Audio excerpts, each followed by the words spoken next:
BC సంక్షేమ ఉద్యోగుల యువజన సంఘాల ఆధ్వర్యంలో శనివారం బీపీ మండల్ వర్ధంతి సందర్భంగా వారికి నల్గొండ పట్టణంలోని జిల్లా కోర్టు ఎదురుగా ఉన్న మండల విగ్రహానికి పూలమాల వేసి నివాళులర్పించడం అయినది. ఈ సందర్భంగా బీసీ సంక్షేమ సంఘం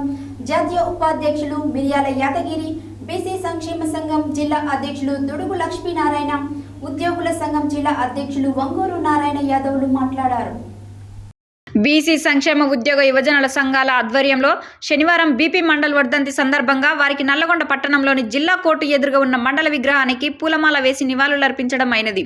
ఈ సందర్భంగా బీసీ సంక్షేమ సంఘం జాతీయ ఉపాధ్యక్షులు మిర్యాల యాదగిరి, బీసీ సంక్షేమ సంఘం జిల్లా అధ్యక్షులు దుడుకు లక్ష్మీనారాయణ, ఉద్యోగుల సంఘం జిల్లా అధ్యక్షులు వంగూరు నారాయణ యాదవ్లు మాట్లాడుతూ సామాజికంగా, విద్యాపరంగా వెనుకబడి ఉన్న కులాలను, తరగతులను గుర్తించడానికి 1979 సంవత్సరంలో మొరార్జీ దేశాయ్ ప్రభుత్వం రెండవ వెనుకబడిన తరగతుల కమిషన్ బీపీ మండల్ గారి అధ్యక్షతన ఏర్పాటు చేసిందని, కమిషన్ 1931 సంవత్సరంలో బ్రిటిష్ వారి హయాంలో జరిగిన జనాభా లెక్కల ప్రకారం వెనుకబడిన తరగతుల జనాభా 52% ఉందని గుర్తించి వారికి 27% రిజర్వేషన్లు ఉద్యోగాల్లో కల్పించాలని సూచిస్తూ మొత్తం 40 అంశాలను కూడిన